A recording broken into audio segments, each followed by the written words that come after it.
नमस्कार मित्रांनो, आज आपण सिक्वेन्सिंग सर्किट बघूया. A machine holds steel sheet and then punches a hole. The sheet is released when punch goes back. Suggest and draw the suitable circuit for this situation. असा प्रश्न एक्झामला आहे. तुम्हाला दोन गोष्टीवरून कळायला पाहिजे मित्रांनो इथं की इथं काय केलेलं आहे, पंचेस अ होल. तुम्हाला होल पंच करायचे हा, आणि स्टील शीटला होल्ड करायचं आणि होल पंच करायचं. हा, स्टील शीटला होल्ड करते, स्टील शीटला होल्ड करायचे आणि होल पंच करायचं. तर मग काय, आपल्याला दोन ऑपरेशन करायचे. ज्यावेळेस सायमल्टेनियसली दोन ऑपरेशन करायचे किंवा एका मागे एक दोन ऑपरेशन करायचे, त्यावेळेस कोणतं सर्किट वापरतो? Sequencing circuit. मग तुम्हाला एक मार्क इथं नाव लिहायला राहील, सिक्वेन्सिंग सर्किट. हा, मग काय करायचं, ड्रॉ करायचं सर्किट. बघा सर्किट मध्ये कसं होतं बघा. हा, हे काय आहे, प्रेशर रिलीफ वॉल. हा, इथून पंप मधून ऑइल जातं, पंप मधून ऑइल गेलं तर ते पी कडून ए कडे जातं, पी कडून ए कडून वन कडून या सिलेंडरला ऍक्च्युएट करतं. हे सिलेंडर ऍक्च्युएट केलं की हे जो तुमचं डिव्हाइस येतो क्लॅम्प होऊन जाईल. काय होऊन जाईल? क्लॅम्प होऊन जाईल. नंतर मग ज्यावेळेस याचं काम झालं, म्हणजे हे पूर्ण इकडे गेल्यानंतर हा तुम्हाला प्रेशर जास्त होऊन जाईल ना इथलं एक पॉईंटचं, मग ते इथून जातं प्रेशर रिलीफ वॉल मधून, टू मधून पुढे जातं ऑइल इकडं. हा, मग काय करतं ते ऑइल, याला पुश करतं, पिस्टनला काय करतं, पुश करतं. पुश केल्यानंतर हा पंच जो आहे त्याच्यावर पडतो आणि तुमचं शीट बनते, मेटलची शीट बनते. हा, समजलं? इकडून रिलीज होतोय ऑइल. हा, इकडून रिलीज होतं ऑइल.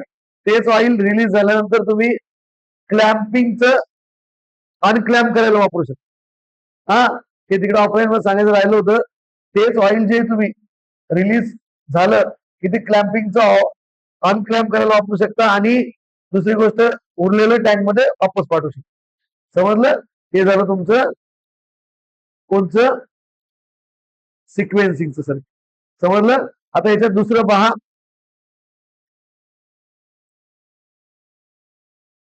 बघा, हे पण सिक्वेन्सिंग सर्किट आहे, पण हे न्यूमॅटिक मध्ये.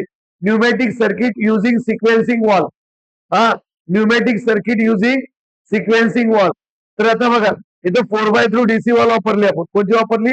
4x3. आता वॉल ओळखायला तर काही अडचण नाही. हा, इथं कॉम्प्रेसर असतं. हा, कॉम्प्रेसरचा सिम्बॉल माहिती तुम्हाला. कॉम्प्रेसरचा सिम्बॉल हे असा. हा, कॉम्प्रेसर मधून एअर कुठे जाते? FRL युनिट मध्ये, जे फिल्टर, रेग्युलेटर आणि लुब्रिकेटर. हा, नंतर तिथून जाती पी कडून ए कडे जाईल. आता इथं ही जे पोझिशन आहे ही सेंटर पोझिशन आहे, सगळं स्टॉप आहे. हा, तर मग आपण काय करू, पी कडून ए कडे गेले, पी कडून ए केलं गेलं तर सगळ्यात पहिले काय होईल माहिती का, इथून ऑइल ह्याच्यात जाईल ए मध्ये. ए मध्ये गेलं की हा तुमचा जो डिव्हाइस आहे तो क्लॅम्प होईल. आलं लक्षात? क्लॅम्प झाला आणि ज्यावेळेस ऑइल जास्त झालं, प्रेशर, त्या प्रेशर रिलीफ वॉल मधून कुठं जाईल? ह्याच्यात जाईल, सिलेंडर मध्ये जाईल. सिलेंडरला पुश करत म्हणजे ड्रिलिंग होईल. इव्हन ऑइल नाही, सॉरी ऑइल नाही, एअर. एअर काय बोलायचं? एअर. अलग न्यूमॅटिक आहे ना, एअर. हायड्रोलिक मध्ये जर म्हणलं तर ऑइल बनायचं, तेच काढायचं. फक्त इथे मफलर नाही वापरायचं. हा, तिकडे बघा, इथून जे एअर आहे, एअर ढकलत आणि ड्रिल होईल. ड्रिल झालं की नंतर हे तुम्ही अनक्लॅम्प करायला पण वापरते. हा, आणि इथून रिलीज कर, इथून दोन्ही कडून रिलीज होतो ऑइल, सॉरी एअर. काय होती? एअर रिलीज होती. लक्षात? हे झालं तुमचं 4x3 इथून रिलीज. हा, 4x3 डीसी वॉल. तीन पोझिशन यायच्या, सगळ्या याच्यात पोझिशन बद्दलच लिहायचं. म्हणजे तुम्हाला जर तिसरा चॅप्टर आला, हा चॅप्टर खूप चांगला सोपा आहे. तिसऱ्या चॅप्टरचे व्हिडिओ तुम्हाला अवेलेबल आहे. अरे, ही नॉर्मल पोझिशन, ही क्लोज पोझिशन आणि ही नाही, सॉरी नॉर्मल नाही, ही ऍक्च्युएटेड पोझिशन, ही क्लोज पोझिशन आणि ही नॉर्मल. पहिली कोणती असते? ऍक्च्युएटेड, नंतर क्लोज आणि नॉर्मल. लक्षात? हे अशा प्रकारे हे झालं तुमचं न्यूमॅटिक सर्किट सिक्वेन्सिंग मध्ये. मित्रांनो जर डीसी वाला आल्या सर्किट खूप बघा, ही मिलिंग मशीन आहे. कोणती मशीन आहे? Milling machine. टेबल वर का, टेबल मध्ये इथं जर ग्राइंडर टाकलं आणि ती जर हे केलं तर ती कोणती होती? ग्राइंडिंग होती. आलं. पण ही लिव्हर ऑपरेटेड आहे. कोणती ऑपरेटेड आहे? Manual lever, manual operated. अलग हा लिमिट स्विच वाला पण समजून सांगतात तुम्हाला मी ग्राइंडिंग मध्ये. आता बघा होतं कसं, हे पहा दोन पंप आहे याच्यात, एक मेन पंप आहे आणि एक बुस्टर पंप आहे. मेन पंप आहे आणि बुस्टर पंप आहे. आता होतं कसं माहिती का, जर बुस्टर पंपचं काम काय असतं, पॉवर जास्त न लागता प्रेशर वाढवत, इलेक्ट्रिसिटी नसतं जास्त न लागतं. हा मग पंप मधून ऑइल जातं बुस्टर पंप मध्ये, बुस्टर पंप मधून जातं P2A कडून इकडे जायचं आणि याला ढकलतं. टेबलची मुवमेंट होती, टेबलची मुवमेंट होती आणि जॉब कट होत. हा अप मिलिंग डाऊन मिलिंग तुम्हाला माहिती आहे, दोन्ही दोन्ही प्रकारे करू शकता तुम्ही. टेबल मूव्ह होतो आणि जॉब कट होतो. हा एक कटर आहे. अलग. नंतर नंतर इकडून रिटर्न येतो आहे. ही झाली तुमची ऍक्टिव्हेटेड पोझिशन. अलग.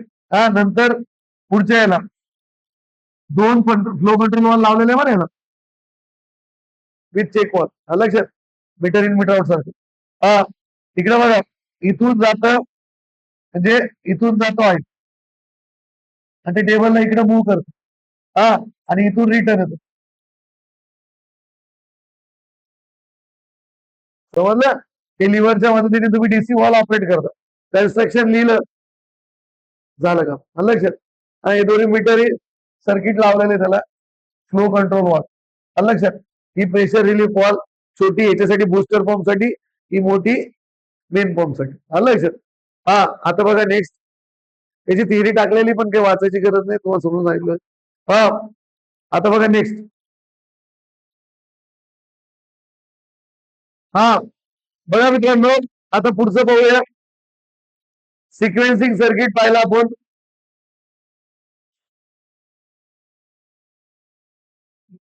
आणि त्याच्यानंतर मिलिंग पण पाहिलं. आता एकदा ग्राइंडिंग पाहून घेऊ, नंतर मग स्पीड कंट्रोल सर्किट पाहून घेऊ. बघा ग्राइंडिंग मध्ये hydraulic circuit for grinding machine table. याच्यात काय लिमिट स्विचेसचा वापर करू नये. तर नीट लक्ष द्या, लिमिट स्विचेसचा वापर करून. इकडे बघा होतं कसं, ज्यावेळेस ऑइल या पंप मधून याच्यात गेलं ऍक्च्युएटर मध्ये, ऍक्च्युएटर मूव्ह होतं आणि हा टेबल इकडे मूव्ह होतो. हे तुमचं वर्क पीस आहे आणि हे ग्राइंडिंग व्हील आहे. ऑलरेडी ग्राइंडिंग व्हील फिरत असतं. आणि मटेरियल घासलं जातं, म्हणजे फिनिश करायचं काम होतं. कट म्हणजे फिनिश करतो आपण ग्राइंडिंग व्हील मध्ये. आले. मग पूर्ण ज्यावेळेस हा टेबल, हे जे तुमचं पिस्टन आहे ते इथपर्यंत आलं की जेणेकरून याला ढकललं तर मग हे लिमिट स्विच जे आहे ना ते हलतं. हे लिमिट स्विच खाली जातं आणि या सॉलिनाइड वॉलला ऑपरेट करतं.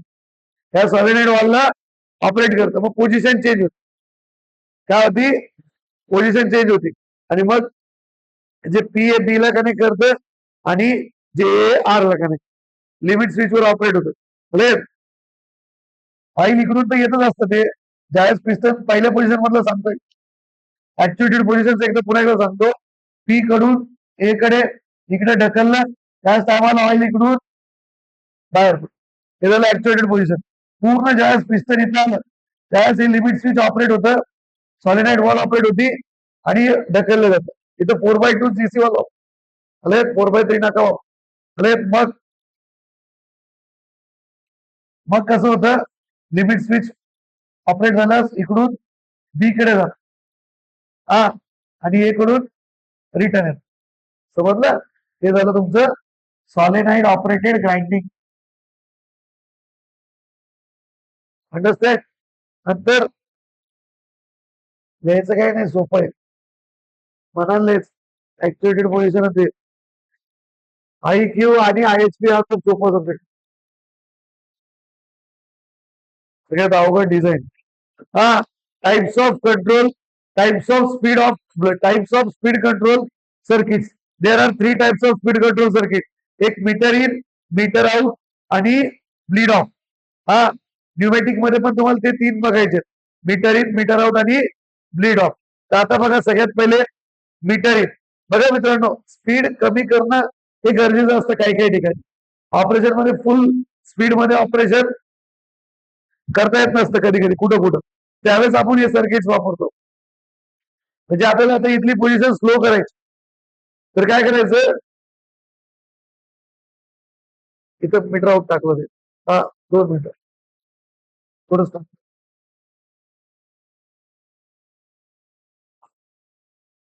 हा, बघा मित्रांनो, हे मीटर इन सर्किट आहे.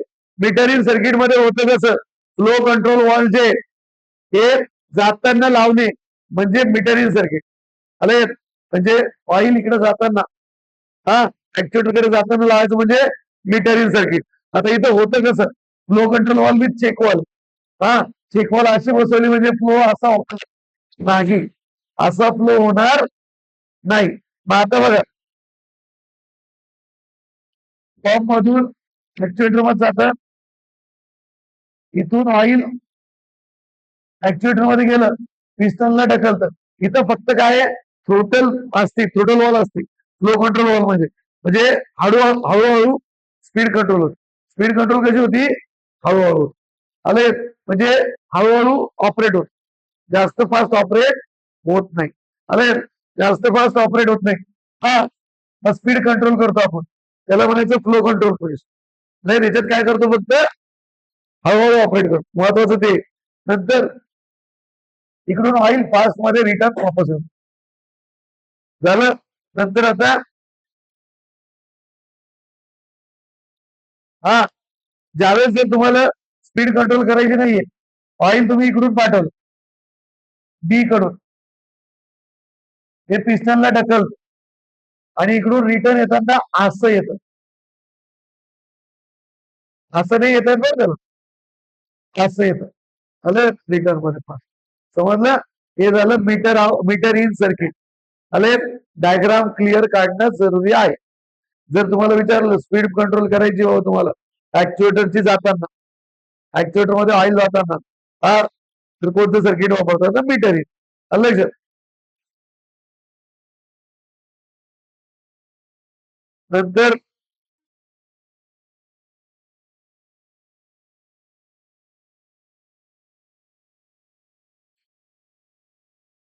एक मीटर आउट.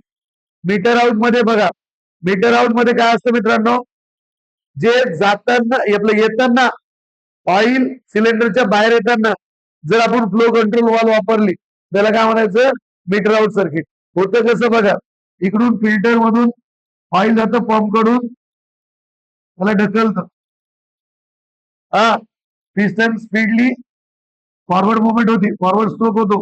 हा, नंतर इकडून रिटर्न येताना इथं जे स्पीड कंट्रोल, हा, इथं काय होती, स्पीड कंट्रोल थ्रोटलच्या पोझिशन. हा, आणि म्हणजे रॅपिड मुवमेंट नाही पाहिजे तुम्हाला, स्लोली खाली यायला पाहिजे. लोडिंग नाही तर ते सिलेंडर डॅमेज होऊ शकतं. हा, आदर तर ऑइल येत हळूहळू वापस. आणि जर वॉल ऑपरेट केली, हे चॅप्टर केलं तर मित्रांनो सिम्बॉल आपोआप पाठवतो सगळे. आरवेजीवर सिम्बॉल याच्यातच असते ना. आले नंतर म्हणजे पहिला चॅप्टर आपोआप होतो. आले नंतर इकडे कसं, इकडून ऑइल जातात, हा, ऑइल इकडून जातात. हा, कधी पण लक्षात ठेवायचं, ट्रँगल ची जी पोझिशन असते तिकडून ऑइल जात असत, सर्कल कडून ऑइल जात असत. इकडून जातं, पिस्टनला ढकलतं आणि इकडून रिटर्न येतं. तर रिटर्न येताना बरोबर असं डायरेक्टली रिटर्न येतं. आलं लक्षात. समजलं. हे झालं meter out circuit. Meter out circuit. नंतर आता स्पीड कंट्रोल मध्ये तिसरं bleed off. Bleed off circuit. हा, आता याच्यात काय करायचं, ब्लीड ऑफ मध्ये, हा, ब्लीड ऑफ सर्किट मध्ये काय माहिती का मित्रांनो, हा, तुम्हाला स्पीड कंट्रोल करायची पण ऑइलचं प्रमाण कमी जास्त करून, ऑइलचं प्रमाण कमी जास्त करून जर स्पीड कंट्रोल करायची तर कोणतं सर्किट वापरायचं, ब्लीड ऑफ. तर ब्लीड ऑफ इकडे बघा, काय होतं, समज मी 8 लिटर किंवा 6 लिटर ऑइल पाठवायला वरी फिल्टर मधून पंप थ्रू, तर 6 लिटर पैकी 4 लिटर वरी पाठवायला. काहून, जर मला प्रेशर कमी करायचं, स्पीड कमी करायचं आणि 2 लिटर बायपास करायचं. हा, या ब्लीड ऑफ वॉल मधून, ही ब्लीड ऑफ वॉलचा सिम्बॉल डायरेक्ट टँकला वापस पाठवायचं. अरे त्याला म्हणते ब्लीड ऑफ, बाकी काही नाही. अरे समजलं, ही अशा माध्यमाने जी स्पीड कंट्रोल करत त्याला म्हणायचं ब्लीड ऑफ. खूप सोपं आहे. अलग, नंतर इकडून रिटर्न येतं पुन्हा रिझर्वायर मधून टँक, सॉरी टँक मध्ये, रिझर्वायर म्हणजे टँक मध्ये. अलग पोझिशन चेंज करू शकता. अलग, हा इथे दरवाजा लावर भक्ती थोडा. हा, आता बघा, नंतर पुढचं स्पीड कंट्रोलचे तिन्ही झाले. Speed control bidirectional motor, bidirectional motor मध्ये हे पण खूप सोपं आहे. आता बघा मित्रांनो, पंप मधून ऑइल जातं, हा इकडून फ्लो कंट्रोल होऊन एकडे जात. अरे इकडून गेलं एकडून, तर क्लॉकवाईज फिरती मोठ, हा क्लॉकवाईज फिरती आणि इकडून रिटर्न झालं. नंतर पोझिशन चेंज केली, हा ऑइल इकडून जातं. फ्लो कंट्रोल म्हणजे त्यांनी होतं म्हणायचं तुम्ही, टोटल पोझिशन कमी जास्त होत. बाय डायरेक्शनल इथं स्पीड कंट्रोल होती, हा इकडून स्पीड कंट्रोल होती, वापस रिटर्न येत, रिटर्न येतं टँक मधून, रिटर्न येतं टँक मधून. समजलं, हे झालं. बघा, मीटरिंग आणि मीटर आउटचा डिफरन्स बघून घेऊ मित्रांनो. हा, it means the flow control of oil entering the cylinder. आतमध्ये जाताना जर फ्लो कंट्रोल होत असेल त्याला म्हणायचं मीटरिंग, बाहेर येताना जर होत असेल तर त्याला मीटर आउट. हा, डायग्राम काढायच्या फ्लो कंट्रोल ऑइलच्या. हा, नंतर प्रेशर ड्रॉप ऍट इनलेट, इनलेटला प्रेशर ड्रॉप होतं, इनलेटला प्रेशर ड्रॉप होत नाही. हा, given heat due to the throttling, हा थ्रोटलिंगमुळे जी हीट तयार होते ती ऍक्च्युएटरला दिली जाते आणि रिझर्वायरला दिली. आलं, नंतर गरम होतं ना त्याच्यामुळे. हा, नंतर लोड ऍप्लिकेशन पॉझिटिव्ह असतं, निगेटिव्ह ओव्हर रनिंग लोड. नंतर मोशन, फायनल स्पीड कंट्रोल होतं, स्टेबल आणि पॉझिटिव्ह स्पीड कंट्रोल होतं. आलं सर. नंतर hydro motor speed control, low pressure at inlet is not suitable. हा, इनलेटला हे असल्यामुळे सुटेबल राहत नाही, ते प्रेशर कमी असल्यामुळे, आणि ते सुटेबल. हा, कुठं वापरते ऍप्लिकेशन लक्षात ठेवायचं. मिलिंग मशीन, आपण मिलिंग मध्ये दोन्ही पण मीटरिंग काढलं, फक्त डायरेक्शन चेंज करायचं दोन्हीकडे. हा, आणि इथं ड्रिलिंग मशीन आणि बोरिंग मशीन मध्ये. आलं. आता नेक्स्ट एक कोणते, speed control of single acting cylinder. कुणाचं, न्यूमॅटिक. कोणचं, न्यूमॅटिक. Again very simple. हा, बघा रे मित्रांनो, कॉम्प्रेसर, कॉम्प्रेसरचं काम काय, ऍटमॉस्फेरिक एअर येते, तिला कॉम्प्रेस करते, नंतर एअर रिसिव्हर मध्ये जातं, एअर रिसिव्हर मधून मॉइश्चर सेपरेटर मध्ये, मॉइश्चर सेपरेट होती.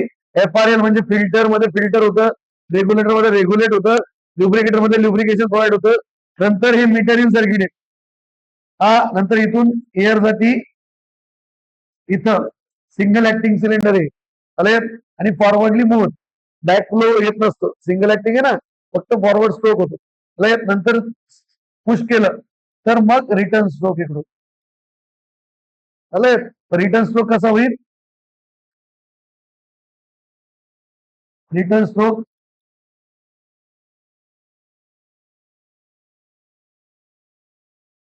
असं होईल. रिटर्न स्ट्रोक डायरेक्ट अलग, रिटर्न स्ट्रोक कसा होईल, इकडून येईल वापस. अलग, हा पोझिशन चेंज केलं. आता बघा,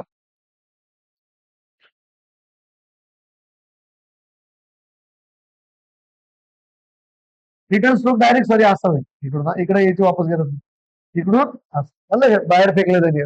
इथं मफलर लावलं तरी चालतं, लक्षात नाही लावलं तरी चालतं. हा, नंतर पुढचं हे झाले आपले.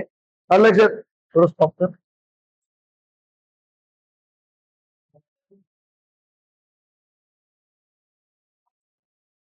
लास्ट आज उद्या दोन्ही व्हिडिओ टाकायचं लक्षात करा.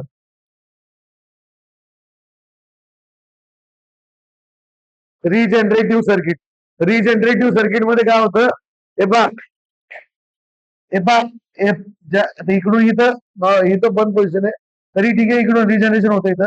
हा पी कडून इकडे ऑइल गेलं तर काय होतं, प्रेशराईज होतं ऑइल. प्रेशराईज झालं की नंतर ज्यावेळेस रिटर्न येत असतं त्यावेळेस जो फ्लो आहे ना याला कनेक्ट करून देतो. म्हणजे क्यूपी पहिले प्रेशर असतं, हा नंतर क्यू आर प्रेशर, हे दोन्हीचा फोर्स लागतोय. ते डबल होतं, रिजनरेशन होतं ना. म्हणजे जे तुम्ही ऑइल टँकला पाठवायला लागले ते कुठे राहतं, वापस जातं ना स्ट्रोक द्यायला, त्याला म्हणते रिजनरेशन. समजलं. हा ही रिजनरेटिव्ह पोझिशन आहे, ह्याच्यामधली ही रिजनरेटिव्ह पोझिशन आहे, सेंटर पोझिशन. हा आपण तुम्हाला शिकवलंय सेंटर पोझिशन, सगळ्या क्लोज, सगळ्या ओपन, रिजनरेशन आणि एक टँडम कोणती तरी आहे. अरे असे 4 पोझिशन आहे, ते पण 6 मार्काला आलेलं तिसरा चॅप्टर, त्याचा व्हिडिओ पण अवेलेबल आहे. लक्षात. हे झालं रिजनरेटिव्ह सर्किट. कळालं का. हा ज्यावेळेस वापस इकडून येत असतात तर ते ह्या दोन्हीचा ऑइल ऍड करून वापस जात, रिजनरेशन होतं, त्याला म्हणायचं रिजनरेटिव्ह सर्किट. बरोबर झालं. लक्षात. धन्यवाद.